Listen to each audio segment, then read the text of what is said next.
The theme for today is time management, a critical tool for productivity and professional development. Time management, a critical tool for productivity and professional development. Before I probably launch into the deep of the whole presentation, I want us to look at this background as to what necessitated the approval of such an important course to be rolled out for all professional teachers in Ghana. My over 15 years of thorough study of the rich and the poor, the super successful and the flat failures in life, have yielded me some unique discovery that I have been so passionate to share with my generation going forward. This unique discovery is simply that the most dominant determinant for both success and failure in life is not money or the lack of money. It is not hard work or the lack of hard work. It is not even education or the lack of education. But the most dominant determinant for both poverty and prosperity in the life of every human, and I mean every human, is time and the use of time. Time is the universal common denominator for both success and failure in life. Time is the raw material for life. And as a raw material, you can all here testify to this, that the quality of every commodity in the market is dependent upon the quality of the raw material used in making it. The quality of your life is dependent upon the quality of your time. I want to repeat this. The quality of your life and my life is dependent upon the quality of the time we spend on daily basis. And you become whatever that you spend most of your time doing, you become. Let me repeat this. You become whatever that you spend most of your time doing, you become. This is the single most important principle of success in life, that you become whatever that you spend most of your time doing. Let me explain this. Those who spend most of their time teaching and learning how to teach, we call them teachers. Those who spend most of their time farming and learning how to farm, we call them farmers. Those who spend most of their time nursing the sick and learning how to nurse the sick, we call them nurses. Those who spend most of their time policing others and learning how to police, we call them police officers. Even those who spend most of their time robbing others and learning how to rob others, we call them armed robbers. So you become whatever that you spend most of your time doing, you become. And as I said, this is the single most important principle of success in life. If we are able to inculcate this in a growing child, the child will know that every day, every week, every month, and every year that passes by, whatever he translates that day, week, month, or year into is what determines the future of the child. Very critical. Whoever controls your time controls your life. Whoever controls your time determines your success. Whoever controls your time determines your value or your wealth. Whoever controls your time determines your quality of life and even your income or earning power. Time, therefore, is life. And it is on this basis that we consider this presentation critical for all professionals across the world, not just only teachers.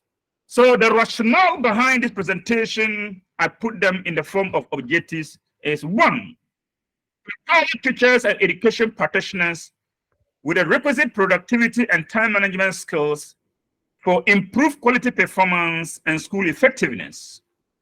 Number two, to equip the individual teacher with some basic daily planning and organizational skills to be able to balance work and personal priorities. Number three, to build and instill in the Ghanaian teacher, and by extension, the Ghanaian child, the capacity to maximize time, for that matter, your contact hours, as an important resource to remain competent, competitive in the global market. Having said that, ladies and gentlemen, when I say time is life and life is a product of purpose, what that means is that your life was born out of your purpose. Your purpose existed before your life. And to say your purpose existed before your life, it means there was something fundamentally unique to be done in this world by you that made your creation by the Creator very important. In all enlightened civilizations, nations, and continents across the world, where this particular concept of time, life, purpose equation is properly understood, I can assure you that productivity, prosperity, and progress become the common norm. But the reverse is equally true, that nations and cultures across the world that have failed to embrace the concept of time management, check it out, poverty, deprivation, and apathy become the common song they sing every day. It is therefore not surprising that comparing the Western world with the African world, we see the African world sinking in poverty all the time, whereas the Western world keep on advancing, innovating, and creating every day. The disparity in terms of economic development between the Western world and the African world has got nothing to do with the fact that the whites have more superior brains than the African man. You know that is not true. It has got nothing to do with resources. After all, you know, Africa is known to be the richest continent in the world, and yet we are the poorest. What a tragic paradox, that we are known to be the richest in terms of mineral resources, and yet we are the poorest in terms of economic development. So the prosperity of a nation, particularly in the Western world, cannot be attributed solely to the fact that they have more resources, natural resources, than Africa. That is also ruled out. In my studies and in my research, I have come to discover that the only most important factor that defines or distinguishes or explains the distinction in terms of economic or disparity between the African man, the African continent, and the Western world is what I call time, our attitude towards this precious gift of God called time. In the Western world, they have a more prescribed, more predetermined, and a more predictable approach to time. In the African world, is the opposite. I can assure you that is why most of the times, most of our public facilities, public institutions are going through serious challenges in terms of productivity and growth. Let me sound here that the poverty of Africa can be attributed to our attitude towards the management of this precious gift of God called time. And you can just imagine in the hospital setting, let's say Enoch, my good friend, God forbid, happens to fall sick and he is at the hospital to be operated upon. The light goes off. They are asking of the generator operator to boot the generator, only probably to find out that the generator operator is still in the house yet to come. Already late. At 10 o'clock, he's still in the house. You can imagine the fate of this young man, this handsome young man called Enoch. That is the situation. And that is why our leaders are aware of the porosity of our system, the porosity of our public sector in the education, in health, agriculture, and all the areas. That is why when they fall sick, most of the times, they fly them out to be treated because they cannot trust our system. They cannot subject themselves to this porous system. They will go out to be treated by a well-predetermined, well-prescribed, and a more predictable system that you will not see somebody neglecting his responsibility in terms of what he's supposed to do to contribute to the running of the system. Ladies and gentlemen, it is on this core that we think that the element or this particular attitude of punctuality and productivity in Africa and Ghana needs to be seriously inculcated in the young generation so that growing up, they will be able to maximize their time to fulfill their God-given destiny in life. And we, the professional teachers, have a responsibility to implement and operationalize these principles for the young ones to experience and to fulfill their dream and vision in life. Having said that, when we are talking about time, it is built on four or five fundamental pillars. Number one, that your lifetime is a journey. It is a journey that must have a definite direction and a focus. Very important. And every direction and this lifetime journey of yours has a definite beginning and a definite end. Let me repeat that. Your lifetime journey has a definite beginning and a definite end. And the direction of your lifetime journey is normally determined by your destiny. So you see, it is your destiny that determines your direction in life. Let me repeat that. It is your destination that determines your direction. For instance, you cannot, if you are possibly in Tachman, you cannot say you are going to Accra and you will take to the Upper West Road. You will get to Accra in a century to come. So usually it is your destination. Where you intend to go, where you intend to end up is what determines your direction in life. And every conscious step of the individual towards your destiny or your destination is normally informed by what I call a vision or a goal. Please note these two words. They are very fundamental as far as time management is concerned. Your goal or your vision. An individual without a goal or without a vision will live a mediocre life. So I will entreat that right after this particular presentation, if you have not gotten a lifetime goal and a vision for your life, professional vision, business vision, entrepreneurial vision, or educational vision, or relationship vision, go and look for a very serene environment in the course of this week. Now that we are all about entering into the Holy Week, sit down and reflect upon your life and begin to carve out certain great goals and vision for your life. It will amaze you the kind of revolution and transformation this simple act will bring onto your life. What do you want to become in the next 5 years, in the next 10 years, in the next 15 years? That is called a vision. A vision is seeing your future in pictures. A vision is a conceptual view of your preferred future. Without a vision, the individual will live a mediocre life, and the individual will not be fulfilled in your journey throughout the life in this world. It's very important. Your vision is what determines your daily choices in life. Your vision is what determines the kind of books you will read, the kind of program you will pursue at the university. Your vision determines your friends and your companion. Your vision determines both your moral and spiritual discipline. So please, ladies and gentlemen, even in as much as we ourselves will need to get visions for ourselves, we need to also create a very good atmosphere and a congenial environment for the children to come out with vision for their lives. Very, very important. Number two, your lifetime has a purpose. None of us here, all those on this platform and those outside, no one was created by chance. None of us came to this earth surface by coincidence. We were thoughtfully and wonderfully designed, specifically created, deliberately nor carved out, and lovingly positioned in this world to make a mark and to fulfill a destiny and a purpose. Your ability to discover the purpose for your life is the single most important responsibility that any human can undertake.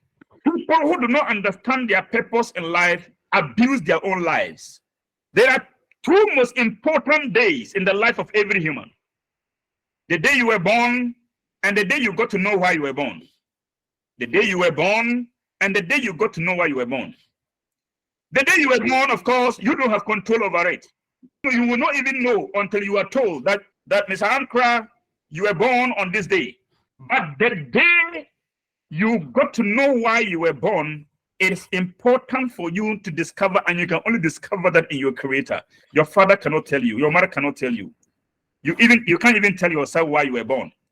You need to get back to your creator, Allah. You need to get back to your creator, our Lord, to understand the reason for your creation. Number 3, your lifetime is a project. What are projects? Projects are temporary endeavors. No project was designed to last forever. Projects are temporary endeavors that have a definite beginning and a definite end. You know that. For instance, if there is to be some cholera outbreak in Ghana, the government will simply come out with a project aimed at tackling the cholera situation. After the cholera situation has died down, the project will come to an end. It means that every project is temporary, every project has a beginning and has a definite end. The same way your life has a definite beginning and a definite end. We should take note of that. All projects are divided into phases for easy management and administration. You have the decision stage, implementation, monitoring and evaluation, the outcome of the project, and off the project is gone. The same way your life is being segmented into phases. We have the childhood, adolescent, adulthood, maturity, old age, and off you are gone. Every stage of your life has what it takes to live to fulfill that stage. That is why at this stage, anyone among us who will go down and begin behaving like a 10-year child, society will ask questions about your mental soundness. Why? You have passed that stage long time. Why are you now behaving and acting like a 10-year child? You have passed that stage. And what it means is that the 25 years of your life is gone. You can't relive it. You can't get it back. The 35 years of your life is gone. The 45 years of your life is gone. Whether you are happy and fulfilled with your current state of life or not, it's gone. You cannot relive your 50 years of life. It's gone. It's gone. You cannot relive that. So what is important for us is going forward. What do we do to maximize our time to come out with the kind of result for our life that we desire and we desire? That's very important. I have lived and I have witnessed people on their deathbed, completely dead, with tears flowing from their eyes. A lot of you would have witnessed that before. The first time I saw that, I contemplated over this for almost 3 months. Why should the dead weep? The weeping corpse. I was shocked. I went into meditation to find out why should the dead weep. I came to the realization that people die with tears flowing from their eyes, not because of the suddenness of their death. No. Or they were never prepared to die and yet they were caught unawares. No. People die with tears flowing from their eyes because at the time of death, they are being confronted with the brutal reality in life as to what they could have become that they never became. What they could have achieved, they never achieved. What they could have accomplished in life, they never accomplished. As a result of constant procrastination, postponement of great goals, visions, pushing forward what they could do today that can bring about tremendous results tomorrow. They kept on pushing them forward. And as a result, they died without accomplishing a single one of those goals of theirs. And at the point of death, the shadows of your great accomplishment, the one you could have attained in life, will come around your bed and begin accusing you. You were supposed to have been one of the greatest, educationists in the world, traveling across the world, impacting and transforming educational policies in different countries. You never did. We depended on you to have started that project. And in the next 3 years' time, 4 years' time, the project would have expanded and you would have employed thousands of people across the world, reducing the unemployment and producing prosperity for nations across the world. You never started that project or business idea. You kept on postponing and procrastinating about that. We depended on you to have written that book. You kept on postponing about writing the book. Until now, you have not written the book. Go to school. You kept on postponing about your own educational advancement. Go to school and do your degree. You kept on postponing and postponing. Up to now, you have not even started the degree. You have not started the masters you kept on postponing about. You have not started the PhD you kept on postponing about. Start that portrait firm. Start that consultancy firm. Begin that particular business project you never started. And that is why these are the shadows of your achievement that will come around your bed and begin accusing you for not bringing them to life. The cemetery is the richest spot in the whole world. You go to the graveyard, books that were supposed to have been written are buried. Factories that were supposed to have been built are buried. Great corporations and global organizations that were supposed to have been established are buried. They are all buried with people, who had the idea to implement and to bring about the production of all those organizations, all those companies. They never started. They died with those ideas and never implemented them. It is at that point that you see people on their deathbed saying what they could do and what they have not been able to accomplish. Tears begin to flow from their eyes. They die crying, weeping. Why do I waste my life? Why do I spend my life on fruitless non-entities in life? And I can't show anything practical for my life, for the life I live. That is what makes people weep. And as the tears are flowing, they are going. Ladies and gentlemen, your lifetime is an assignment. You were assigned to this world and to inspire your generation. You were assigned to this world to impact the generation to come. And your current professional engagement with the years is a gradual expression of that particular, assignment. And we all have a responsibility to brighten the corner in which we have found ourselves with inspiration, with motivation, with enlightenment, with empowerment for the younger generation. And we can only do that within our lifetime. After all, dead men and women don't teach. You are aware of that. So it is as long as you are alive, there's time for you. Having said that, ladies and gentlemen, I want you to go to your chat room and type what is time management, or what do you understand by the term time? Good. Somebody saying proper planning and usage of time. I can see that. Yes. Great, brilliant one there. Now, let's see. You see, time is the most complex concept in life. And it's also one of the simplest concepts. So simple to the extent that you hear people saying, time is life. You have been hearing that. Time is life. And it's true. Very short, time is life. That's a definition you can give. But it's also one of the most complex concepts in life. And the complexity of the concept of time emanates from the fact that the past is unreachable, the present is immeasurable, and the future is unknown. You all know that. You can't go back for the past. It's gone. Whether you are happy and satisfied with your past life or not, you cannot unmake. You can't undo the past. It's gone. You will not be able to measure the present, and you will know the future. That is how complex time can be. But it's also said that time is a period considered as a resource under our control and is sufficient to accomplish any given task or assignment or project. Time is considered a period as a resource under our control and is sufficient to accomplish any given task or assignment. Time is also the period during which actions and processes take place. You all remember, we normally say during Nkrumah's time, during Rawlinson's time, during Kufuor's time, during Mohammed's time, during Nanai's time.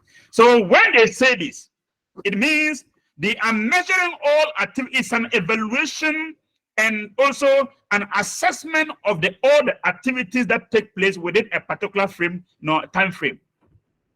For instance, if you're a headmaster of a school, current generation and generation after this will keep on making reference to your leadership as a headmaster in that school by saying, during Daniel's time, during Mr. Dakrai's time, during Mr. Ajaman's time as the headmaster. When people make reference to your administration, the period of your administration, and they make reference to the activities and all the happenings during the period, it's an evaluation of how you maximize time as a leader and how you manage activities as a leader. If your children are to assess you and say, during this time, after you are dead and gone, how are they going to evaluate the activities carried out during this time? How are they going to evaluate the activities taking place during mommy's time? So it is important for us to live our life in such a manner that when generations and current generation and subsequent generations can make reference to our lifetime with some kind of nostalgia. Very important. And that is why we are saying that it's a period during which actions and processes take place. That's a period. So every headmaster is not going, every headmaster will have your regime will be measured. Every class teacher, your regime as a class teacher of particular subject in a class. They say during a man's time as a mass master of the school, what will follow will be a direct evaluation of your efficiency and effectiveness. When they say during Eric's time as the English master of this school, what will follow will be a clear evaluation of your performance as the English master of the school at that time. Very important. So you have a responsibility to carve out either a positive or a negative history for yourself as a professional in that school. Very important. Time is a continuum of experience in which events pass from the future through the present to the past. This is very critical. I said time is a continuum of experience in which events pass or flow from the future through the present to the past. This particular presentation, we started planning it together with my IT director and my administrator. We started planning it 3 months ago. 1 month came and passed, living with 2. Another one came and passed, living with 1. Today is the program. Anyone who is coming to join us for this particular program around 8 o'clock, you have missed it. Why? The program was actually flowing from the future. 3 months ago, 2 months ago, 1 month ago. Now is the presentation, and by 8:30, 9 o'clock, the program is over. So what that means is that whether we plan for the future or not, the future will certainly become a reality in life. This is to the procrastinators in life. Whether we plan for the future or not, the future will certainly become a reality. And it means that both the planned and the unplanned future flow at the same velocity towards the person concerned. For instance, look at our university days, if you were told that you're going to write a paper on the 31st of March, 31st of March will come, whether you are prepared for the paper or not, it will come. So if you were somebody, like some of us who used to claim we are chabré and we will not learn, keep on postponing and procrastinating about learning, you will meet a shock of your life when it gets to exam week. You pick up all the books to read, and all that you see is confusion, because they have piled up the procrastinated, accumulated goals of your life will keep on putting pressure on you to the extent that you cannot concentrate and learn even a single subject. There you will see yourself jumping and fidgeting around, and then you are not able to concentrate very well and read even a single topic. That is what happens to a lot of people. They enter the exam hall, even though they are so brilliant, they enter the exam hall, when the little apport they have learned have not landed, they will land on the ground and collapse, and they'll take them out and they'll say it's high fever. No wonder we have a lot of university students collapsing during exams. That is a situation. If we keep on postponing and procrastinating about very important life goals of ours, what we are simply doing is that we are accumulating these important goals to the extent that they get piled up and begin to put pressure on us for attention. And when they keep on putting pressure on us for attention, we cannot concentrate and do any quality work on any one of the goals of the objectives. Very important. Time itself has no inherent meaning. Let me repeat that. Time, just like life itself, has no inherent meaning. Your life has no meaning. My life has no meaning. I give meaning to my life per what I do with it. Your time has no meaning. What is the meaning of a day? A day has no meaning. Whatever meaning you give to the day is what it is. For instance, this evening, had it not been for this presentation, that I can use to say my evening is meaningful because I have the opportunity to inspire my generation. It's meaningful because you have the opportunity to be empowered in the most critical areas of life in terms of productivity and time management. At the same time, you are here. Other people who could have been here are playing cards with their life. They are playing Ludo with their life. So what that means is the evening for them, the evening means Ludo. For you, the evening means empowerment.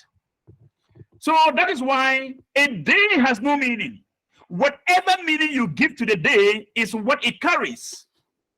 Your life has no meaning. Whatever meaning you give to your life is what it carries. Very important. And if we understand this, you see, you will realize that the days of our lives are like identical suitcases. You know, a suitcase where you pack your clothing inside. Given to everyone, even though they are similar, some people are able to pack in more things in their suitcases than others, depending on how you spend, what you spend your day, your life on a daily basis. You are either packing in grass, clay, or sand, or you are packing in gold, diamond, and some precious things. If you get up the day, all that you do is to play drought throughout the day, or to play Ludo throughout the day, of course, you are packing sand and clay into your suitcase. If you get up the whole day and what you do is to inspire the younger generation as you have been doing, or you are reading, or you are learning to impact your generation, that means the day is like a gold or a diamond that you have actually put into your suitcase. Very important.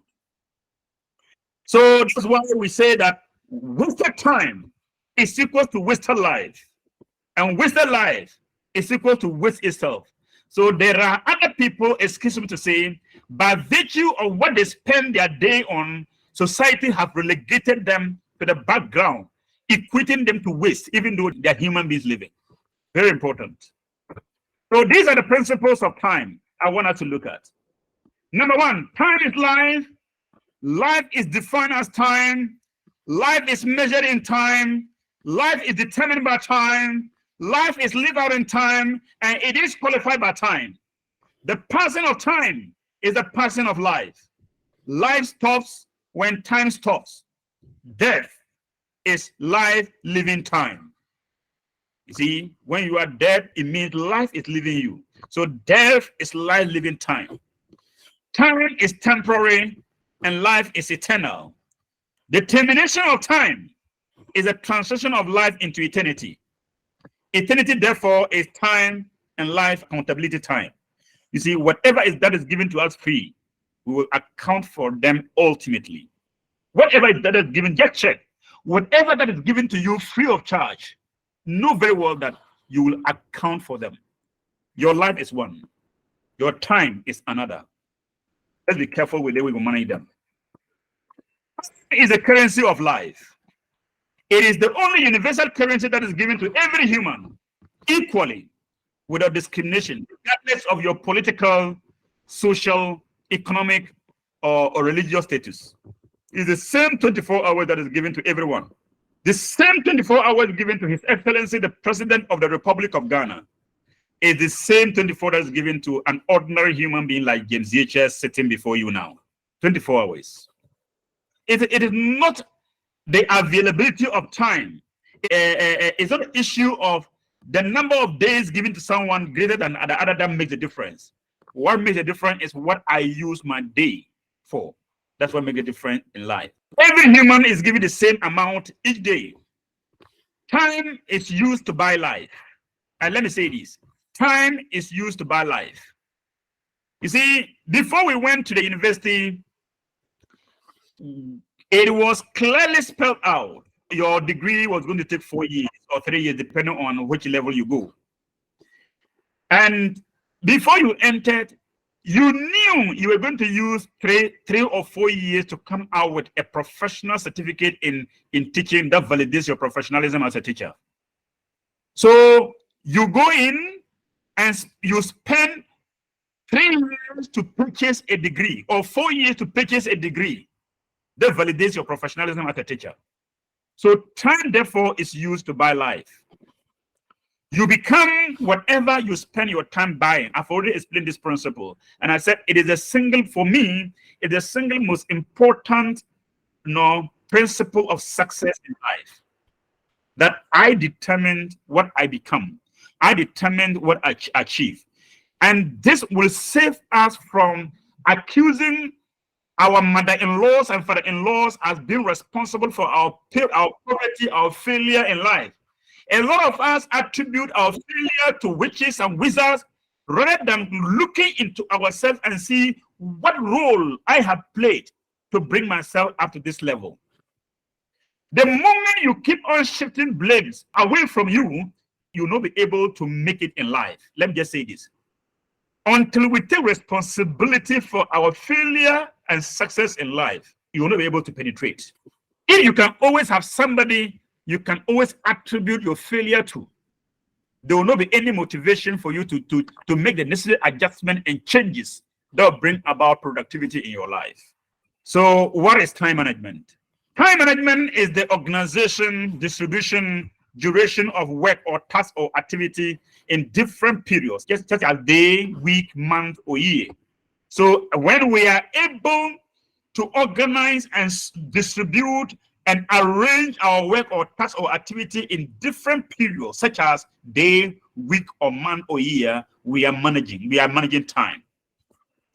Management, therefore, is, as I've already explained during our interaction during the leadership training, management is the effective, efficient, correct, and timely use of another person's resources or property for a purpose for which they were delegated, with a view of producing the expected added value back to the person.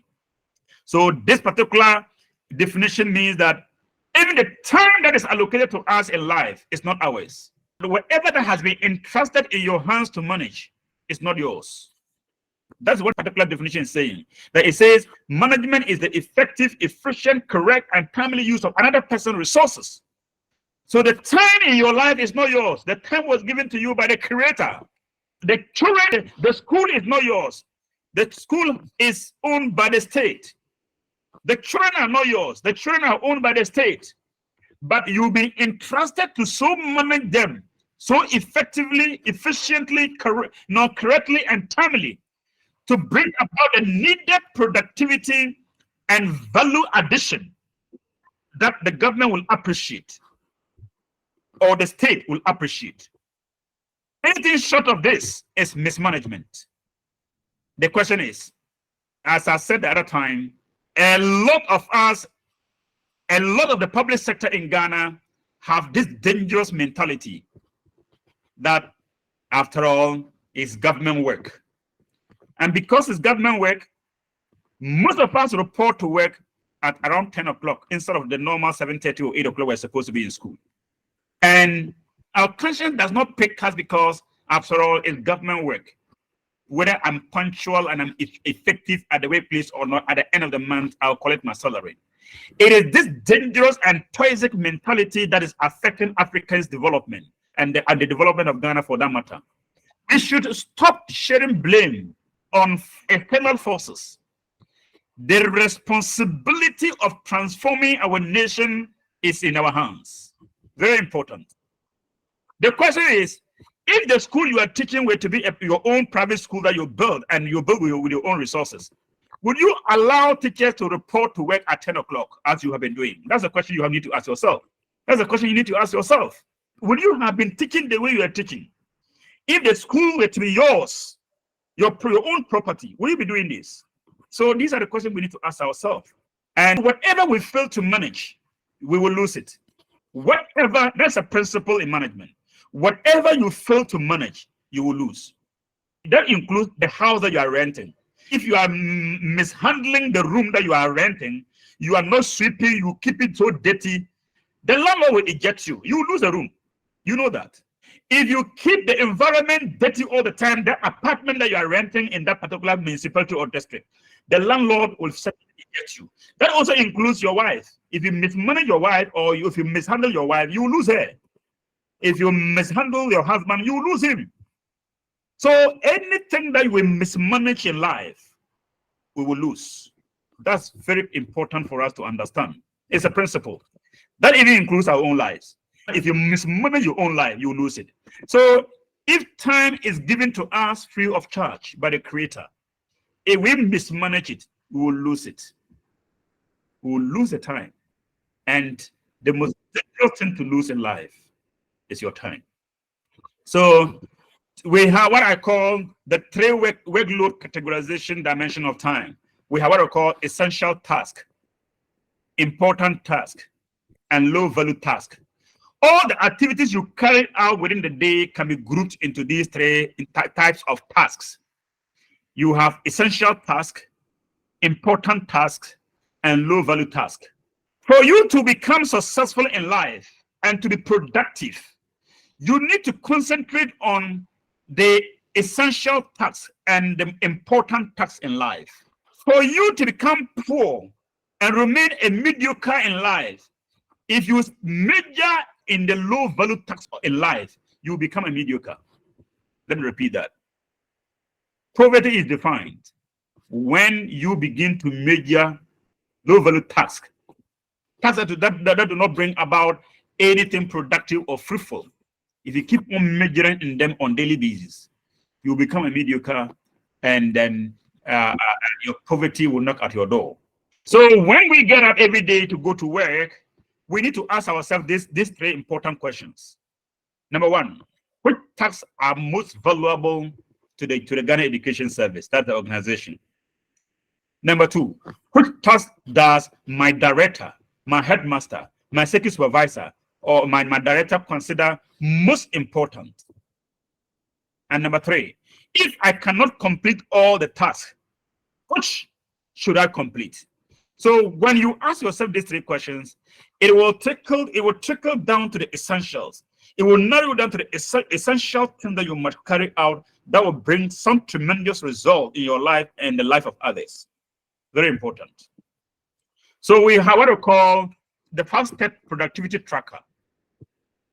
The 5-step productivity tracker is meant to let you understand your position in your workplace and also understand your value and your contribution to the overall performance of the school.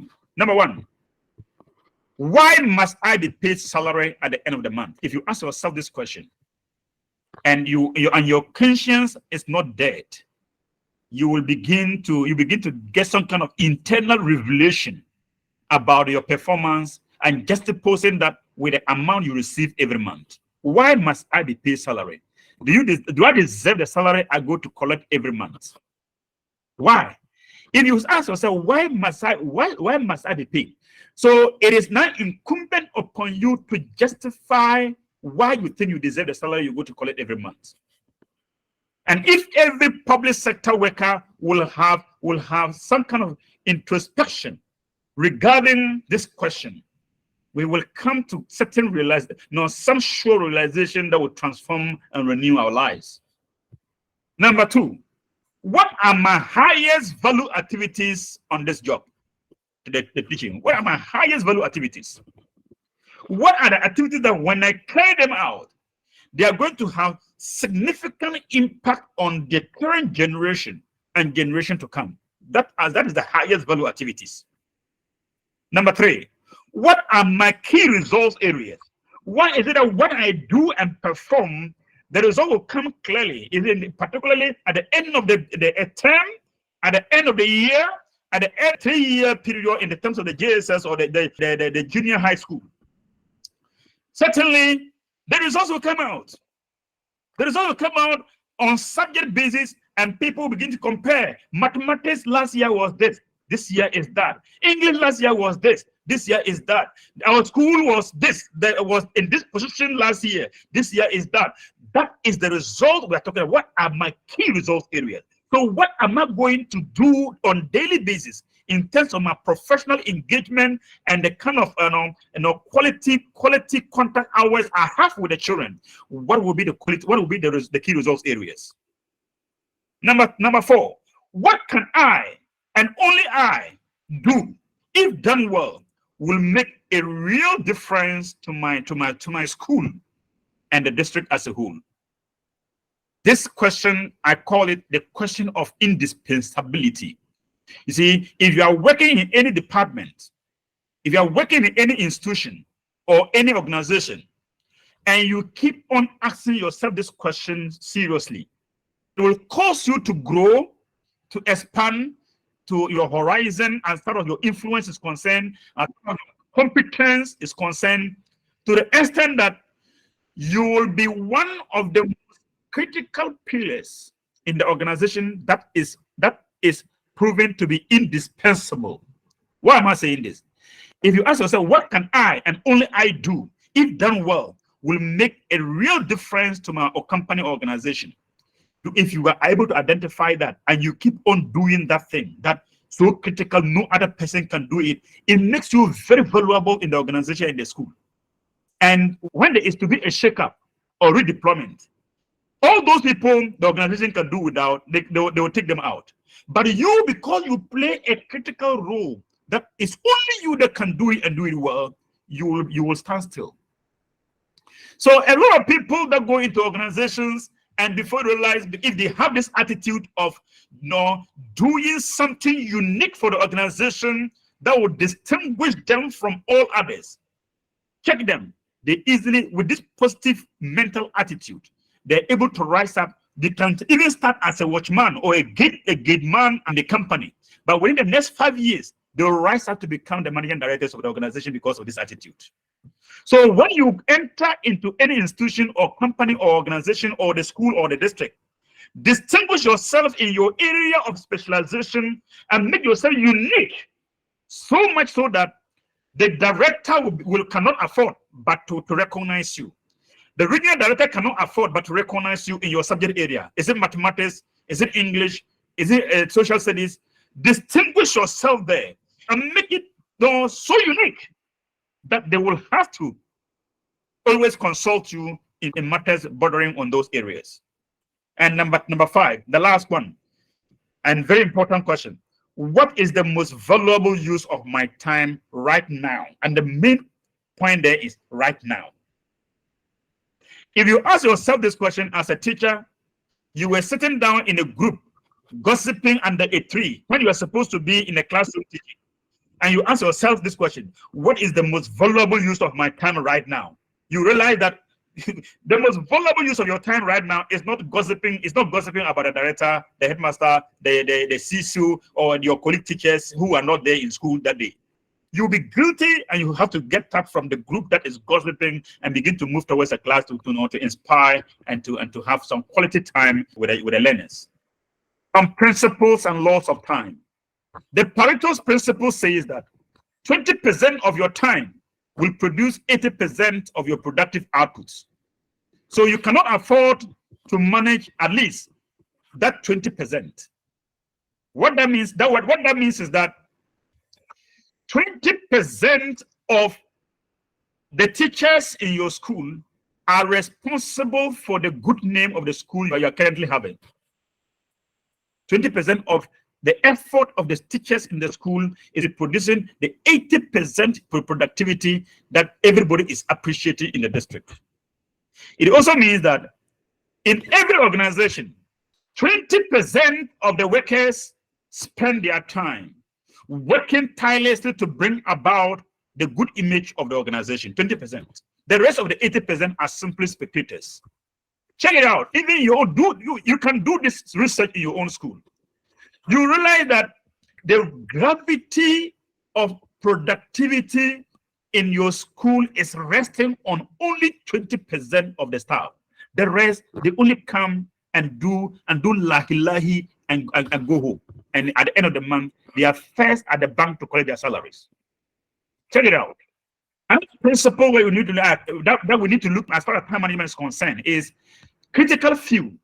The critical few things are more important than the trivial many things that you engage in. In time management, we also emphasize smart work rather than hard work. Even though hard work is important, smart work and hard work must go together. In time management, we are saying that doing the right thing versus doing things right.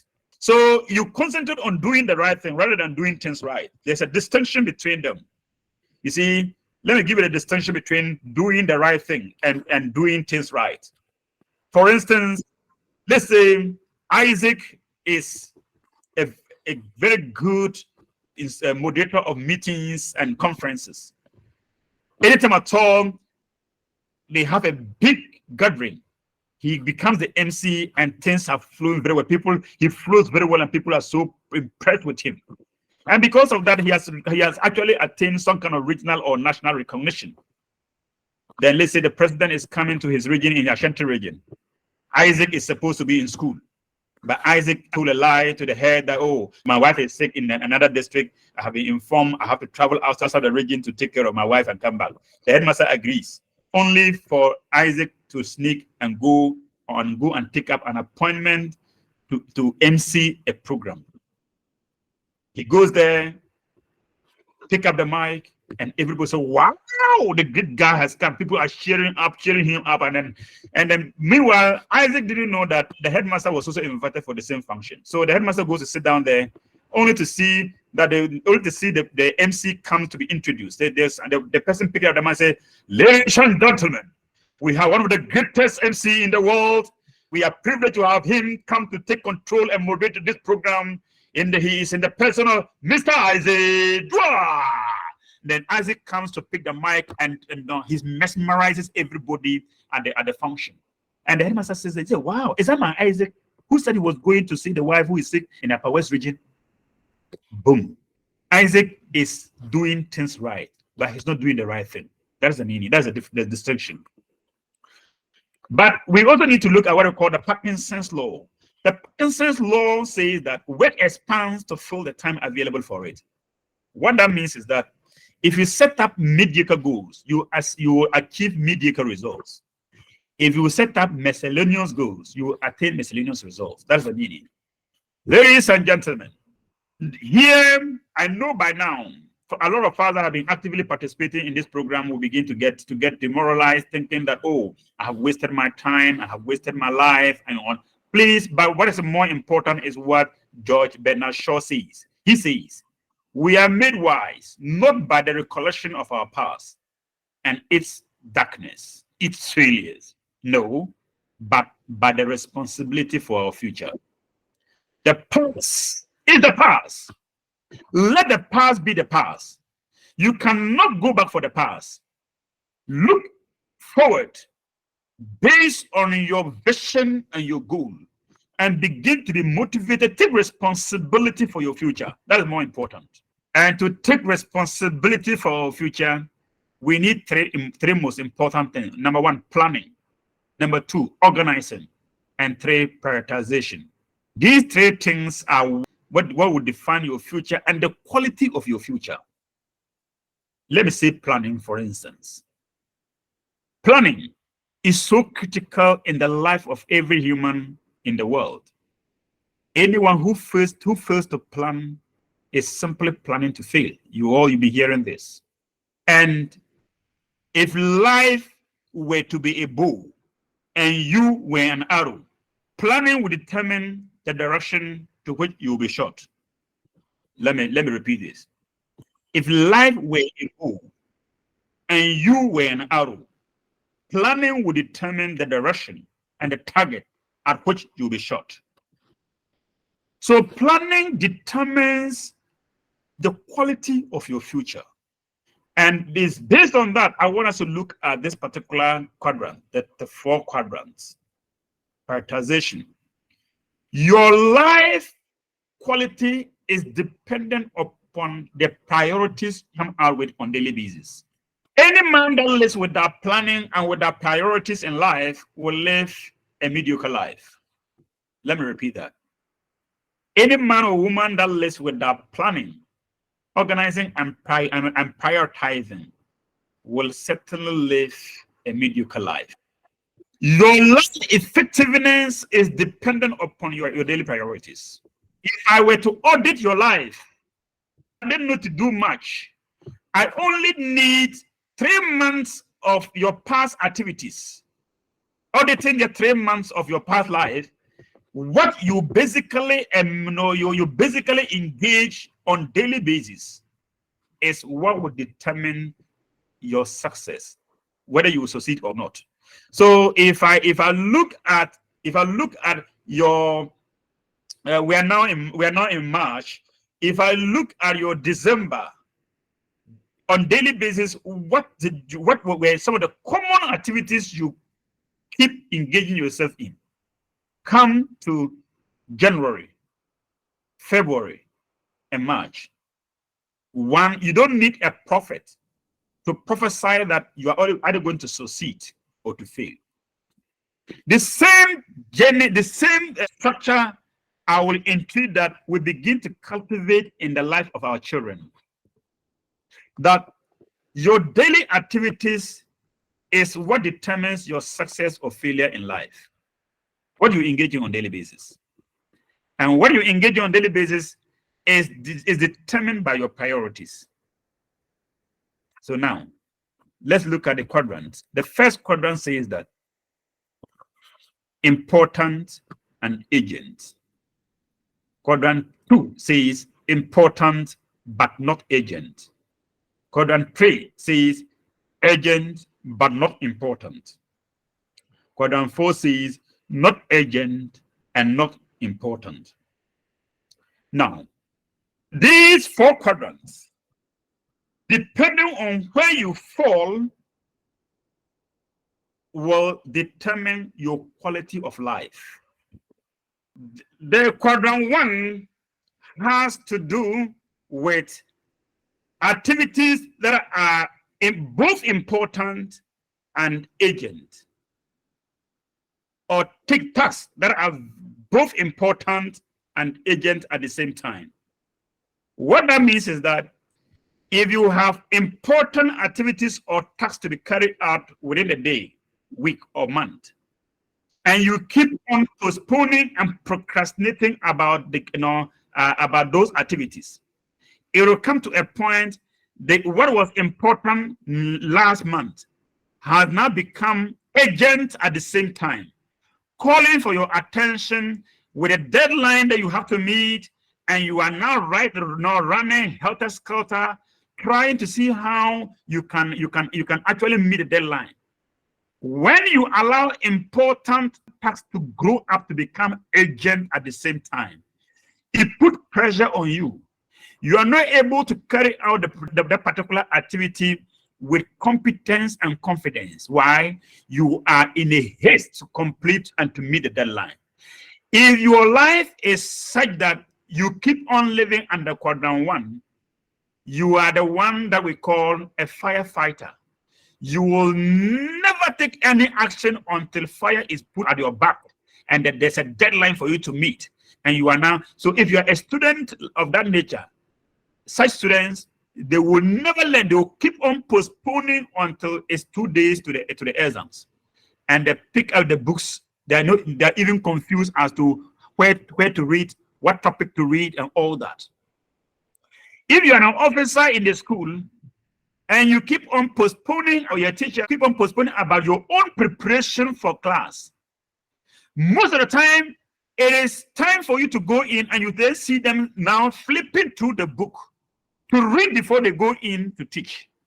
That certainly will not bring quality results and will not bring any effective teaching and learning interaction. You know that. If you are supposed to produce some reports on quarterly basis or on monthly basis, what you do is that make sure you have a system of collating the result on daily basis. Daily recording will culminate into a weekly report. The weekly report will culminate into a monthly report, and the monthly report will culminate into a timely, and then a quarterly, and then you have a year report. Get a summary of the various quarters. That is, when you go by on this tangent, you are able to produce a systematic, coherent, well-organized reports that you can speak to with authority. That's very important. So people who live under quadrant 1, if you keep on living under quadrant 1 in your life, you will get hypertension. Why? Because all the time you are under pressure to do something to meet a deadline, and your blood pressure will go high, give you some kind of health-related complications. So quadrant 1 is not a good place. Even though from time to time as humans, you may be put under pressure to meet certain deadlines, work it out and give a space for yourself. You can always make a projection, plan ahead, organize yourself, and systematically learn through to get quality work done. Quadrant 2 is called the quadrant of quality. All the successful people in the world are operating under quadrant 2. This is the quadrant where the individual is able to make projections. He's able to make an action, to draw an action plan, knowing exactly what to do on daily basis, weekly basis, monthly basis. That will all result in the kind of outcome that he desire in life. So, for instance, a student operating under quadrant 2 will begin the semester by coming out a personal timetable of his own learning and preps. That he will keep on after lecture. He comes to revise. He comes to learn more, do more research on what the lecturer has said, and get some more information, learn and pack it somewhere. So they keep on doing this every day until even the exam period. They just glance through, and by the time they are prepared to enter into the exam hall to write, such students are already academically saturated, determined to prove their worth in the class. So that is quality. And anyone who lives under quadrant 2 becomes successful, and they are well organized. Even when you see their reports, when you see their script, when you see their work output, you marvel, because they are well organized, coherently arranged, and properly coordinated. Quadrant 3 is a quadrant of deception. I call it a quadrant of deception because the noise of agency will sometimes create an illusion of importance. You see, you are preparing a report that you need to send to the education director. The deadline is tomorrow, and you are preparing it, and your phone is belling all the time, distracting you. The phone that is belling is agent, calling for your attention. That is agent. But the report that you have to meet a deadline in Accra is more important. So if you allow your life to be ruled by agency, those who allow their life to rule by agency, they're the people they can't do with their phones. Any WhatsApp message that line, they would like to watch. They would like to look at who has WhatsApp me. Any message that drops in their Facebook, quickly they would like to watch. Any message that drops in their email, they would like to see. If your life is driven by agency, you will lose out in the most important things of life. And such people are the people who all the time, they are busy for nothing. They are busy for nothing. You see, that is why when you're going to the exam hall, Nobody will ask you to take a phone in, no matter how important the call you are expecting may be. Probably your mother is about dying. He tells you that, Governor, I'll be dying in 30 minutes time. And by that time, you'll be writing the paper. Take your phone in so that when I'm about dying, I'll communicate my last word to you before I die. Your mother will die without talking to you. Why? Nobody will allow you to take your phone into the exam hall expecting the call from your mother. Because the exam at that material moment is more important than any call you may be receiving from any part of the world. That is very important. So that's why you cannot compare important things to urgent things. Quadrant 4, I call it the quadrant of waste and time eaters. These are the people who go to the workplace, divide themselves into groups. They keep on fighting the same staff, teachers of the same staff, but they don't meet. Some will sit under the mango tree. Other group will sit under the neem tree. And they'll call those under the name tree Al-Qaeda group. And they will also, other people also call the other people Taliban group. And such people, such groups never meet at all. If you are a headmaster and you have your staff divided this way, you are in trouble. They will never come to any consensus on anything at the staff meeting. Before the staff meeting, this group will say, I understand they are going to say this, but we're not going to agree. I say, yes, we're not going to agree. I tell you, we're not going to agree to this. And then the other group will say, I know these people also read this issue, but we're not going to agree. So you see, when that happens, it is a school that suffers. And all that they sit down to do is to gossip. To gossip, or just useless, non-productive gossip. And you will think they are united because you see them sit down together. They are more divided than you can ever imagine. And sometimes because of this, the gossip takes greater proportion of the contract hours they're supposed to spend. They're supposed to spend with the children. You can imagine solve trivial issues. As someone can be teaching in a classroom and a colleague will just get up from the gossip group and go and call, Abner, come. Abner will stop teaching and move out on the veranda, only for this person to say, are you aware our headmistress is pregnant again? What has the pregnancy of the headmistress got to do with teaching? That you have to go and call this teacher who was interacting with the children out just to drop this kind of non-productive and useless gossip into her ears. So these are the things that we spend. These are the activities, some of the activities we engage in that affect the quality contact hours we're supposed to have with the children. And it's affecting school effectiveness and productivity for that matter. So we have the three-dimensional calculation of time. Agency will ask the question, how soon does it matter?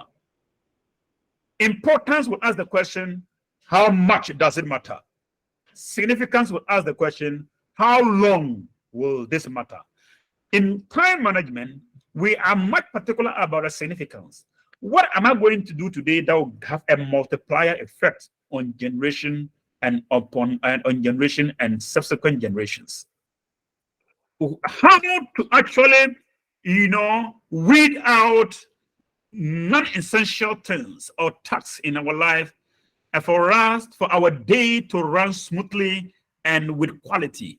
That we use what I call the focus funnel. The focus funnel is a multiplier mechanism. Looking at the diagram at the top there, you have the task. When the task comes to you, you ask any task that comes to you, you ask yourself, can I eliminate this? Is it important? Is it important for me? Is this task important? If not important, can I eliminate it?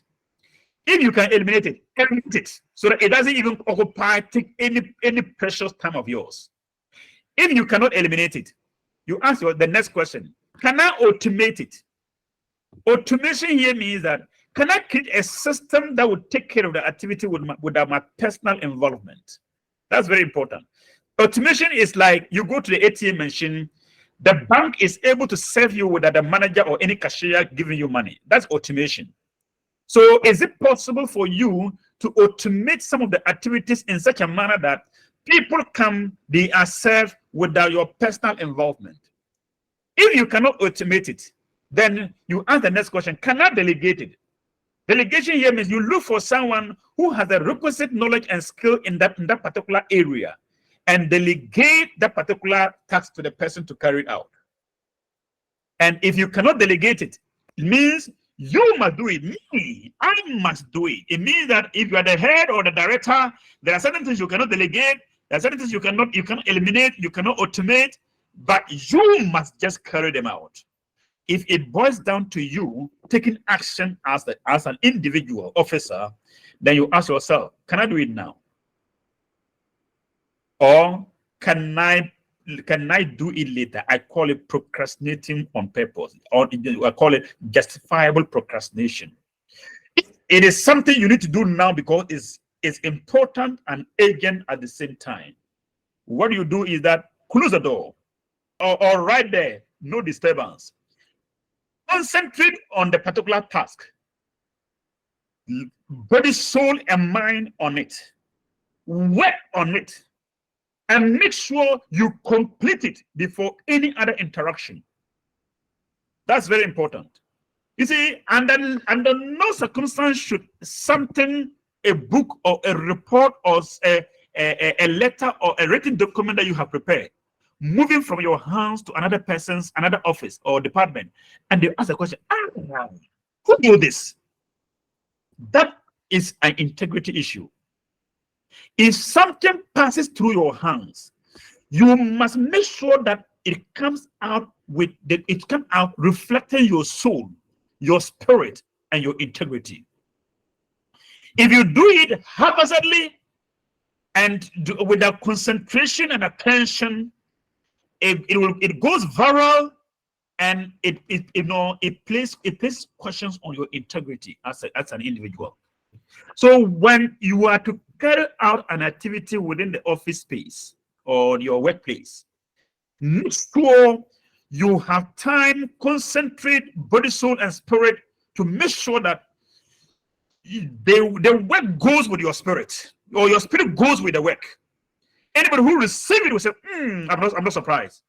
And if your superiors begin to realize that anything that passes through your hands, there's no question, there's no doubt. In fact, it is going to create a springboard for your promotion and your advancement and your growth in that organization.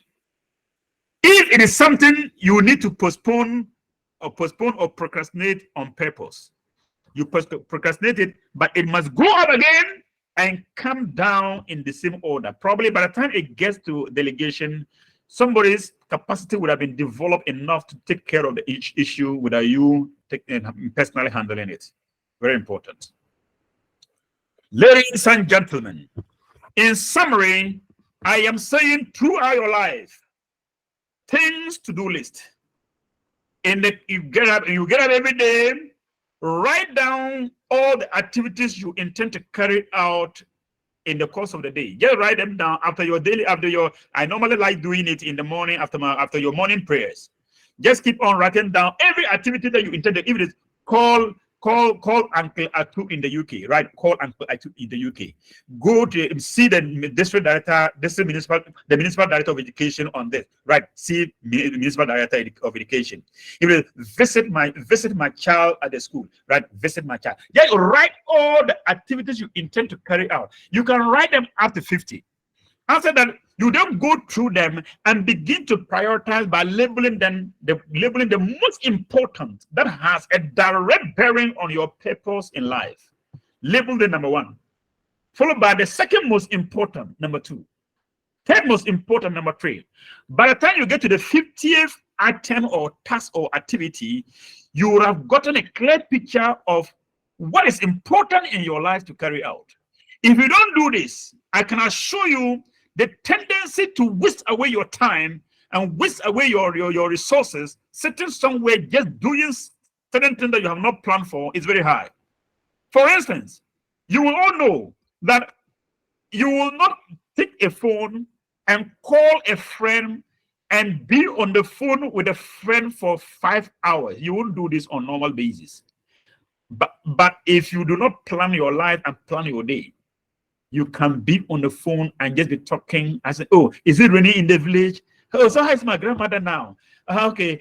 So the grandmas, have they harvested the grandmas? You just keep on talking and talking, and you remain on that phone for.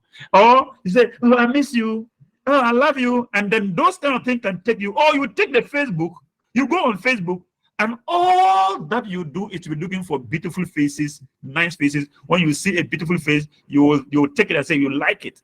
You keep on liking people on the Facebook, and that can take almost 4 hours of your life without your knowledge. These days that we even have short videos on the Facebook, people can afford to sit down and waste not only their precious time, they waste their precious data, their precious money, just watching useless films that will not have any bearing on their purpose in life. I must assure you this: if your purpose in life is to become one of the best footballers in the world, you can go ahead and watch and spend the whole day watching football matches. But if your purpose in life is diametrically opposed to becoming a footballer, watching football matches every day is a waste of time and a waste of life. If your purpose in life is to become one of the best actors or actresses in the world, go ahead and watch the Nigerian films. Go ahead and watch all the movies you want and see how they act, so you can also imitate and become a star in that area. But if your purpose in life is not to become an actor or actress, and you are spending every hour of your life watching movies, you are not only wasting your time, you are wasting your life. So come out the to-do list, prioritize them, and the priority, wherever your priority is where your time will go. You know that. Then when you get your priorities established, then you make sure that the priorities happen. And when you are causing them to happen, then you are actually determining your own fate, your own success, your own progress, your own productivity in life. And then from time to time, evaluate the deviations from your priorities and your goals.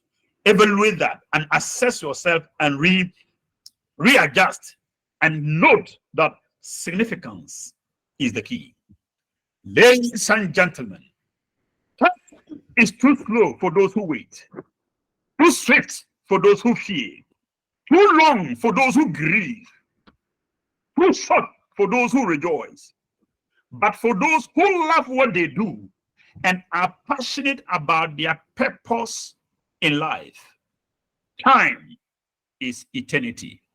I therefore charge you, having gone through this particular presentation on time and productivity management, I charge you and commission you by saying, go and do all the good you can to all the people you can, at all the places you can, at all the time you can, as long as you ever can. And God will really bless your effort. We are so proud of you as professionals who are determined to transform our nation to the younger generation. Thank you very much. And God bless you all. If you have any question to ask, please, the floor is open. Thank you, sir. My first issue is about the slides. We missed the slides from the principles of time management. I didn't see the slides from that side. And then my second question is from the lecture. Does it mean when you want to be successful and productive, you don't have any leisure? Oh, Hello?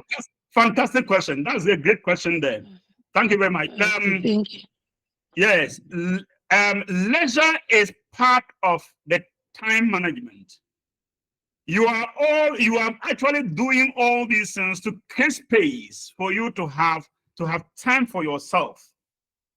You want to plan your life in a very in such an effective manner that you can have space to relax and to enjoy life itself. That's the essence of time management. All right. Next question. Okay. All right. Mine is a contribution Yes. on the principles of time management. Yes. I think that aside organization, prioritization, delegation, and organization, discipline and the scheduling also can't be left out when you want to effectively manage your time and utilize it very well. So that's what I Fantastic, want to say. fantastic is a submission. Yes, because we need to with that we get all that. I would want to ask Sir James, how would you handle a teacher who feels through maybe time mismanagement, hadn't been able to accomplish much in life, and then they are near pension? They feel they haven't done much. They have just some few years to go. What kind of motivation or encouragement will you give to such a teacher? Number one is to let that particular, no matter your age, and once you are alive, you can come out with a vision and a goal for yourself that will motivate you for the rest of your life. Your ability to come out with a goal or a vision that keeps you so motivated every day to go to bed late and rise up early without getting tired and without getting getting bored. That itself is the beginning. So it gives you life, and you know, I still have a future to attain. Then you come out with a plan that you come out with a plan and some clear daily or weekly or monthly goals for yourself. And your ability to attain or to achieve those goals gradually begins to make you have confidence in yourself. That for the rest of your, even if you're going to attain much as you should have, you will be happy that at least life has come back and you are doing exactly what you intend to do for yourself. That's it. And then we have been taking most of those some of those group of people through what I call retirement planning. So you go through the retirement planning, and it's one of the courses that we offer, that is non-CPD related, and which I think when we mount it, we expect everybody, even those of us who are still young, to join that particular training and see how you can plan your future and plan your retirement. All right. We want to take this opportunity to thank all of you for your commitment, your dedication to this professional development journey. I want to also thank you for choosing Global Life Changers as your organization of choice for such a journey.